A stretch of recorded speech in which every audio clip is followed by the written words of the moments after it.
आहियूं कराची जे इलाइक़े फ़कीरा ॻोठ सोराब टाउन जे यूसी 7 फ़कीरा ॻोठ में, जिते असां सां गॾु मौजूदु आहिनि हितां जो मुंतख़ब नुमाइंदो चेयरमैन वाइस चेयरमैन जेको फ़कीरा ॻोठ जी मेन मार्केट में तरक़ियाती कमु हली रहियो आहे ऐं हिते रोड ॾिनो वियो आहे। उन खां अलावा फ़कीरा ॻोठ जी सेवरेज लाइन में बि हिननि वॾो किरदारु अदा कयो आहे। अचो त उन्हनि खां पुछूं था ऐं दुकानदारनि खां पुछंदासीं। हिते असां सां गॾु जेको आहे मार्केट कमेटी जी पूरी बॉडी बीठी आहे, उन्हनि खां पुछंदासीं उन्हनि जो छा। ये पाकिस्तान पीपल्स पार्टी ही जो है वो यहाँ कच्ची आबादियों का काम करती है और पाकिस्तान पीपल्स पार्टी ने ही ये आज काम शुरू किया और मैं बहुत शुक्रगुजार हूँ अपने चेयरमैन राहुल भुट्टो जरदारी साहब का और अपनी पार्टी का कि जिन्होंने हमने जो आवाम से वादे किए थे इलेक्शन से पहले, उन्होंने वो वादे हमारे पाया तकमील को पहुँचाए और आज हमें ये पेवर का रोड मेन मार्केट का दिया। मैं बहुत शुक्रिया अदा करता हूँ लाला रहीम का और अपनी पार्टी का। पहिरीं आऊं सब शुक्रगुजार आहियां पंहिंजो आवाम जो, जेको असांखे वोट ॾेई एतमाद जो वोट ॾेई असांखे अॻिते आणियो ऐं असां उन्हनि जो आवाज़ बणिजी वियासीं।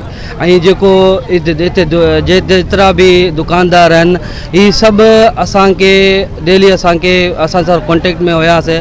मार्केट कमेटी बि असां सां कॉन्टेक्ट में हुयो त बाबा असांखे रोड ठाहे ॾियो। असांजा रोड रस्ता गलियूं सेवरेज ऐं रोडनि जे हवाले सां तबाह बर्बाद आहिनि। त असां इंशाअल्लाह असां पंहिंजे आवाम जी आवाज़ करणी पंहिंजे अला क़यादत वटि रखी छॾियासीं। शुक्रगुज़ार आहियूं पंहिंजे डिस्ट्रिक्ट कन्वीनर आसिफ़ ख़ान साहब जो, उन जो डिस्ट्रिक्ट जो मेंबर सरवर ख़ान गाज़ी जो, रियाज़ बलो साहब जो, तनोली साहब जो, जेको असां ते एतमाद कया, असांखे इहो रोड ठाहिण जे लाइ पेवर ॾिना।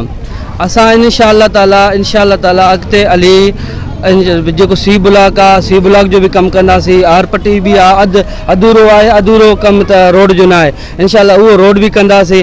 अॻिते हली तव्हां ॾिसो था मेन रोड 150 फुट जो रोड आहे, उहो रोड भी इंशाअल्लाह ताला ठाहींदासीं ऐं उन ते 34 इंच जो गटर लाइन आहे, उहो भी इंशाअल्लाह ताला तव्हांखे जल्द अज जल्द कम स्टार्ट करे ॾेखारींदासीं।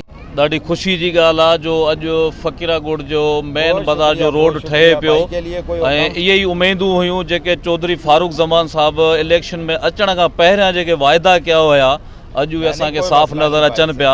जेके इन खां पहिरियां जेके सेवरेज जा कम थिया या रोडनि जा, पर हींअर अॼु असां वाज़े ॾिसूं पिया त जेको हुननि वाइदो कयो हुयो त फ़कीरा ॻोठ खे हिकिड़ी सोसाइटी ठाहींदासीं ऐं इंशाअल्लाह उहा उमेद नज़र अचे पई त हीअ अनक़रीब इंशाअल्लाह फ़कीरा ॻोठ न पर हीअ सोसाइटी में तब्दील थींदो। असां निहायती शुक्रगुज़ार आहियूं चेयरमैन फारूक ज़मान साहब जा, मीर इमरान बिरोही साहब जा।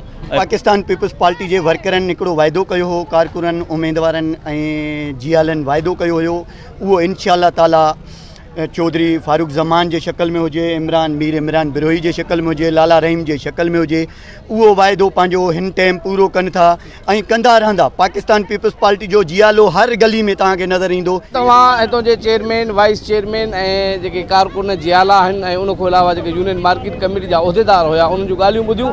उन्हनि जो चवणु आहे त असां पाकिस्तान पीपल्स पार्टी यूसी 7 जे चेयरमैन वाइस चेयरमैन ऐं कौंसलर जा थोराइता आहियूं, शुक्रगुज़ार आहियूं जिन असांखे हिते रोड ॾिनो ऐं उन खां अलावा हिननि जो असां उन में उमेद रखूं था त फ़कीरा ॻोठ जा जेके बि रोड रस्ता गलियूं आहिनि उहे हिननि वाइदो कयो आहे त असां उहे पकियूं करे ॾींदासीं। कैमरामैन अब्दुल हकीम सां गॾु अब्दुल अली मेमण GNP कराची।